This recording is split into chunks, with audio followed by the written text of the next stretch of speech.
Okay. I got something special for y'all boys today. All right. Now, first things first, if you haven't already and you aren't subscribed to my channel, go ahead and hit that subscribe button and turn on post notifications so you don't miss a upload from your boy. Because you know I make that best solo leveling content on YouTube, all right? And I'm one of the only ones. But enough of that. Today's video is something special, like I said earlier. Today, I'm going to be answering questions on the solo leveling Reddit. All right, I think this is going to get a little bit interesting. I picked a few questions. I was going down the Reddit for a little while, and I picked some pretty good questions that I thought that I at least could answer in my own way. This video may contain some type of spoilers. Not really, but it's really not any spoilers, but there might be some small ones that I say that I don't really mean to. But I'm going to try my best not to spoil it for you guys because, like I said, these aren't really spoiler questions. So we're going to go ahead and get into the first question. So the first question is from a user by the name of Vidgin-C. And he was referring to a part that happened in the light novel on chapter 151, which we're very close to that in the light novel. If you do listen to my readings, make sure you guys go check that out. I'll leave a link to the playlist in the description below. But his question is, I have read the novel multiple times and still don't know how was the S-rank healer, which was Min Bin Gu, if you guys remember from the Jeju Island raid, the healer that passed away, that was killed by Baru. But it says, I don't know how was the S-rank healer was able to talk to Cha and see the 100,000 shadows inside Jinwoo. If you remember from the webtoon, they did say that he did see all of them. But this conversation doesn't take place until a few chapters from now in the light novel reading that we're currently on. So we'll be on that within the next week or so. But he's pretty much asking, you know, how did Min Bin Gu, how was he able to tell Cha Ha-in about, you know, Jinwoo's powers? Because outside of Madame Selner, Cha Ha-in was the only other person that got to witness what Jinwoo actually is. So to answer the question as best as I can, we have to understand what shadows are. What are Jinwoo's shadows? Jinwoo's shadows are beings that were once living and are now dead, and they are revived. Now, I won't say that those specific beings were reborn because they're not the same beings that they were before they perished. So they have a completely different consciousness. They recall who they were, but who they actually are is going to change. Now we can see that what I just said was true from when we see Iron. So you notice that Iron, which was one of Jinwoo's shadows, he used to be, when he was alive, he was, how can we say, an asshole, okay? That's what he was. He got himself killed. He got all of the people that followed him killed. And this was in the Red Gate arc when they were going up against the Hayaki clan of the Ice Elves. So we could tell by who he was back then. But once he became an actual shadow, he was a completely different person. Yeah, we see a lot of comic relief from him, and he's more kind-hearted as a shadow. You know, I kind of like him a little bit better as a shadow. But that's an instance that shows us that they are different when they become shadows. Now that we know what a shadow is, and that is born from Jinwoo arising them because he is a necromancer, now we have to understand how shadows work. So every shadow is connected to Jinwoo. So no matter what, Jinwoo does not need to tell them what he wants. They already know what he wants because their minds are all linked, right? So Cha Ha-in was being healed by Min Bin Gu back in the Jeju Island raid arc. She was being healed by him, but she was already on the brink of death. I'm assuming when he was healing her, he was able to jump into her consciousness while he was healing her. Now she was still completely knocked out, but she was conscious in her mind. And that's when he was able to relay the message to her. So knowing all that information, that we know that shadows are linked to Jinwoo's mental, that was basically Min Bingu's dying wish. He just wanted to let Chahain know. Now, they are smart. They're able to communicate in their own way. They don't have to rely on Jinwoo in order to do anything. They can maneuver by themselves, but they're still linked with Jinwoo. So that information was already there. So he brings up a point also where when Baru first became a shadow, why didn't Baru let Jinwoo know about all the other shadows that he has? He did not let him know because he just assumed that Jinwoo already knew these things. Because why would Baru, Jinwoo's his king at the moment, why would Baru question his king? He's just going to assume that his king knows all about his powers. Baru doesn't know that Jinwoo used to be an E-rank hunter. So that instance right there, Baru just didn't assume to, he just didn't know that he had to tell him. He's not going to just tell him useless things, so he just didn't want to tell him.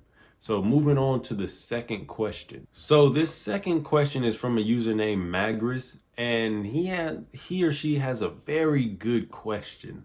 Now this question circles around Madam Selner. Okay, and when we were introduced to the USA and we were seeing Madam Selner try to increase Jinwoo's power. Now the question says, so in the manhwa, you see that they only use ordinary bodyguards in the room when Madame Selner was negotiating with Sung Jinwoo. I assume she probably also did the same thing when negotiating with a lot of other hunters that she brought into America. In the manhwa, as we know, she was panicked and the other bodyguards started to point their guns at Jinwoo, which is, as we know, is useless not only to him, but pretty much every other high-ranked hunter. Assuming they're afraid of the hunter and try to kill them or do something to them, it doesn't make sense to only use normal bodyguards as their escort when they know bodyguards basically are powerless in front of hunters, especially nation level hunters. Now, to answer that question the best that I can, you got to think about it like this. Okay, so Madam Selner is dealing with hunters that are very powerful. They're not just upgrading hunters just because. They want to upgrade people that have potential, you know, and I'm assuming that are already at least S rank. Now, you got to think about it like this. If I have bodyguards always with her, if it doesn't matter who they bring, Jinwoo would have wiped the floor with anybody. Thomas Andre would have wiped the floor with anybody. These are very, very, very strong hunters. So why would we have to pay other hunters? So first off, they're going to have to at least pay two hunters, two S rank plus hunters. That's the only way that they're going to be able to at least defend against this hunter that's there. So first off, who's got the capital to continuously pay a hunter, two hunters every single day, S rank hunters at that? That's millions of dollars that you got to pay these guys just to be bodyguards for potential reasons. Not even if nothing happens. It just would be kind of a waste of money for them to do that. And they would have to have someone, or at least both of them, powerful enough to actually kill said hunter that's there. So if you're thinking of it on the financial standpoint and the reasons why, there's no reason for them to have nothing more than regular bodyguards, because they're just going to be paying way too much money out of pocket for two S rank hunters, and then you don't even know if those S rank hunters can take out the guy that, you know, that you might have a problem with. So regardless of who was there, it didn't matter who was the bodyguards. None of them were taking out Jinwoo, but you know, our boy Jinwoo was a nice guy.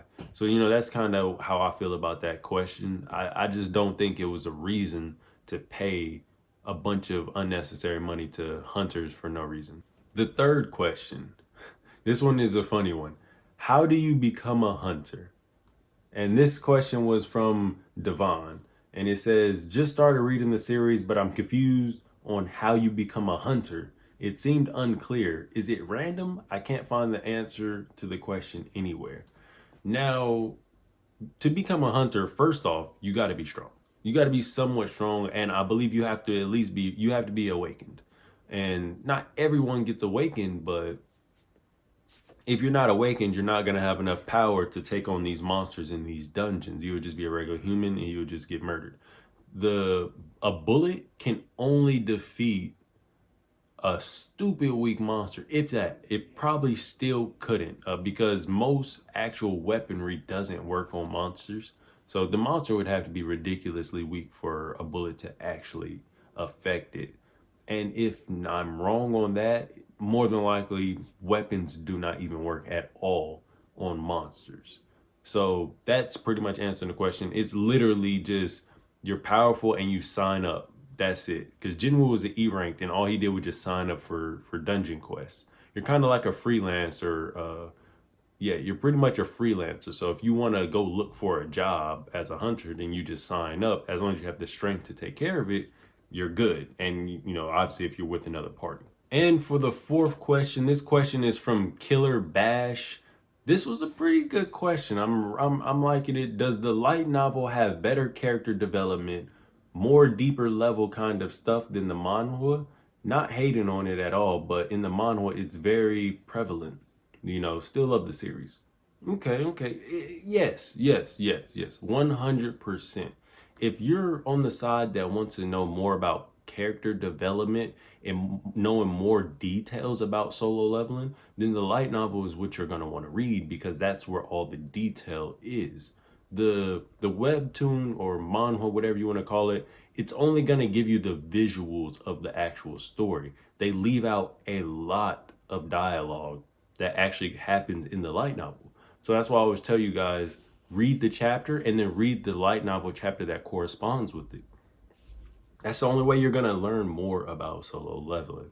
So to answer that question, yes, the light novel is going to supply you with more character development and more details in the story. And for the fifth and last question, this one is a special one. Shout out to y'all that come in my streams, because I'll let you guys know this every single time. This guy wants to know other manga / webtoons to read that are similar to solo leveling. All right, so I'm gonna bless you guys. I'm gonna have a video come out on a few other ones, but my top ones that I feel like are similar to solo leveling is gonna be 1, Legendary Moonlight Sculptor. If you haven't already, go ahead and read that right now. I guarantee you're gonna love it. Number 2 is going to be Tomb Raider King. It's a very good series, and I believe the artist that makes solo leveling also makes Tomb Raider King. So go ahead and check out that. It is very close to solo leveling. And for the third one is going to be Second Life Ranker. Now, I see my boy got a little bit of powers that Jinwoo got also, but he got a lot of other powers in Second Life Ranker. All 3 of those are going to be very similar to solo leveling. If you like solo leveling, I'm pretty sure you're going to enjoy all 3 of them. And the artwork for all 3 is fairly good. Legendary Moonlight Sculptor probably has the best out of the 3. And then it goes Tomb Raider King, and in that order. But if you guys enjoyed this video, make sure you guys leave a like, comment, subscribe. That's all I got for you guys in today's video. I'm out of here, y'all. Peace.